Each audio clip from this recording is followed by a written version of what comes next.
പറയാൻ തുടങ്ങി. വചനം കേൾക്കാൻ തുടങ്ങിയപ്പോൾ അവരുടെ ഹൃദയം എന്ത് സംഭവിക്കാൻ തുടങ്ങി?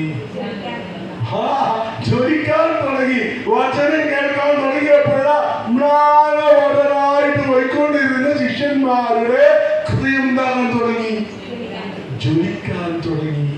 ഇനി നോക്കിയേ, സ്ഥലമെത്തി. അവർക്ക് ചെല്ലേണ്ട സ്ഥലമെത്തിയപ്പോൾ മറ്റെങ്ങനെ എന്ത് ചെയ്യാൻ പോവാ?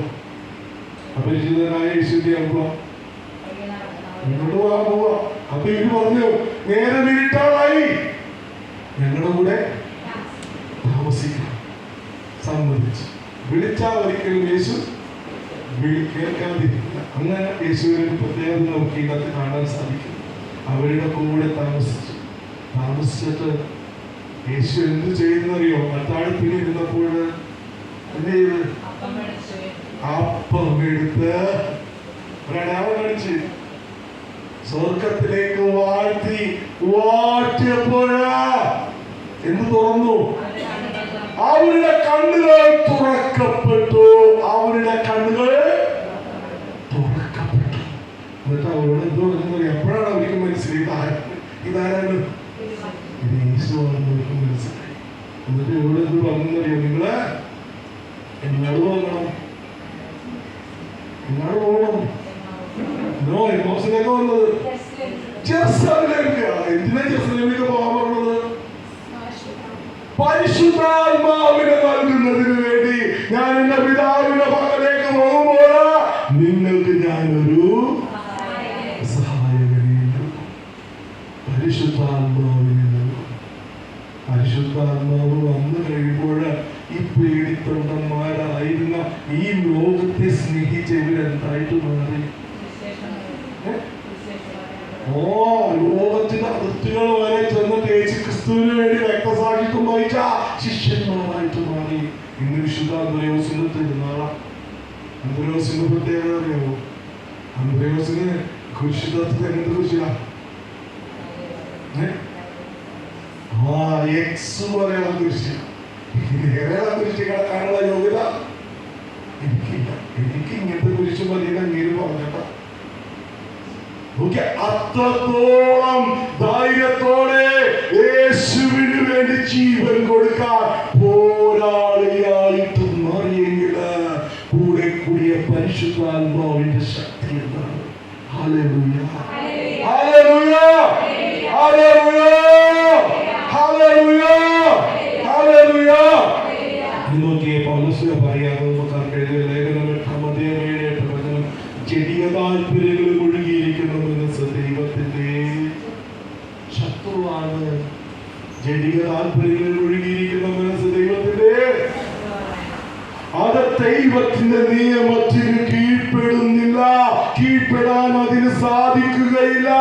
ജഡിക പ്രവണതകൾ അനുസരിച്ച് ജീവിക്കുന്നവർക്ക് ദൈവത്തെ പ്രസാദിപ്പിക്കുക സാധ്യമല്ല.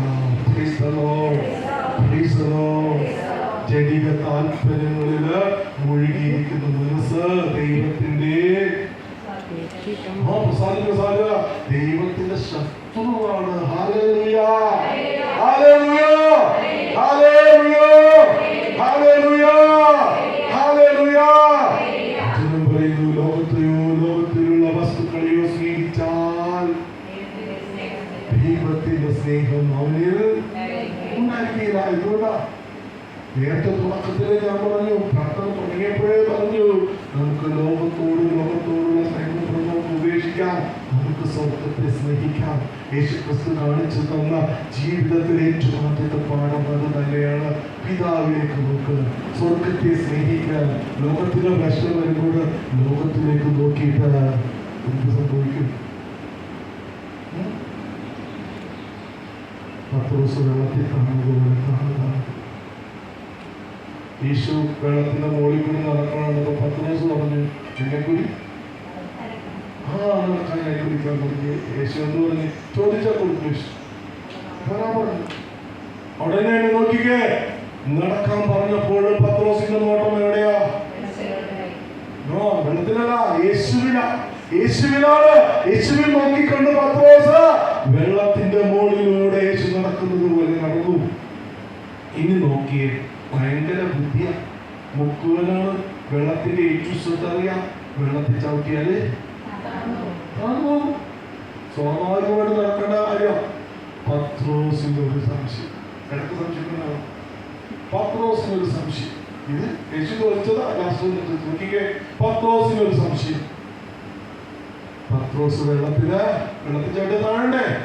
പത്രോസ് വെള്ളത്തില് താഴാൻ തുടങ്ങിയപ്പോൾ പത്രോസിന്റെ നോട്ടം വെള്ളത്തിലേക്ക് വീണ്ടും വീണ്ടും കൂടി. എന്നിട്ട് പത്രോസ് എന്ത് ചെയ്ത്? കരഞ്ഞുകൊണ്ട് ആരെ വിളിച്ചു? യേശുവിനെ വിളിച്ചു, ഗുരു, ഞാൻ വെള്ളത്തിൽ താഴാൻ പോകുന്നു, ഞാൻ മുങ്ങി താഴെ പോകുന്നു. നോക്കണേട്ടാ, വിളി കേട്ട യേശു പത്രോസിന്റെ താഴ്ന്നു പോകുന്ന പത്രോസിന്റെ അടുക്കളേക്ക് നടന്നു വന്നിട്ട്, ഇനി നോക്കണേ, ഞാൻ ഇങ്ങനെ എന്നെ വിളിക്കുന്ന ആളുടെ നേരെ കൈ നീട്ടുമ്പോൾ അയാൾ ആരെ നോക്കും? എന്നെ നോക്കൂലേ? അതുപോലെ പത്രോസിന് യേശു കൈ കൊടുത്തപ്പോൾ പത്രോസ് ആരെ നോക്കി? യേശുവിനെ നോക്കി. യേശുവിന്റെ കൈക്ക് പിടിച്ചുകൊണ്ട് വീണ്ടും വെള്ളത്തിന്റെ മുകളിലൂടെ രണ്ടുപേരും നടന്നു. എന്നിട്ട് നടക്കുന്നതിന് മുമ്പ് യേശു ഒരു ചോദ്യം ചോദിച്ചു. എന്താ ചോദിച്ചത്? അല്പവിശ്വാസി, സംശയിച്ചതെന്തിന്? ഇതൊക്കെ നമ്മളോട് ചോദിക്കുന്നുണ്ട്. ഹല്ലേലൂയ. നമ്മളെങ്ങോട്ട് നോക്കും? വെള്ളത്തിലല്ല, ലോകത്തിലേക്ക്. Hallelujah, hallelujah, hallelujah. കേട്ട വചനങ്ങൾ നമ്മുടെ ഹൃദയത്തിലേക്ക് ആഴത്തിൽ പതിപ്പിച്ച്, കർത്താവേ, ഇന്നു മുതൽ ഞാൻ നിന്നോട് കൂടെ ആയിരിക്കും. ഞാൻ ഇന്നു മുതൽ നിന്നെ ഞാൻ മാത്രം നോക്കും. നിന്റെ വചനത്തിൽ ഞാൻ ജീവിക്കും. നിന്റെ ആത്മാവിന്റെ ഫലങ്ങള്, പരിശുദ്ധാത്മാവിന്റെ ഫലങ്ങള് ഈ ലോകത്തില് ഞാൻ നിനക്ക് വേണ്ടി ഒഴുക്കും. എന്റെ ജീവിതം കർത്താവേ എനിക്കുള്ളതെല്ലാം നിനക്കുള്ളതാണ് കർത്താവേ. വചനമനുസരിച്ച് മാറാൻ ആഗ്രഹിച്ചുകൊണ്ട് കർത്താവേ ശക്തി നൽകണമേ, അഭിഷേകം നൽകണമേ ആഗ്രഹിച്ചുകൊണ്ട് സ്തുതിച്ചേ. Hallelujah, hallelujah.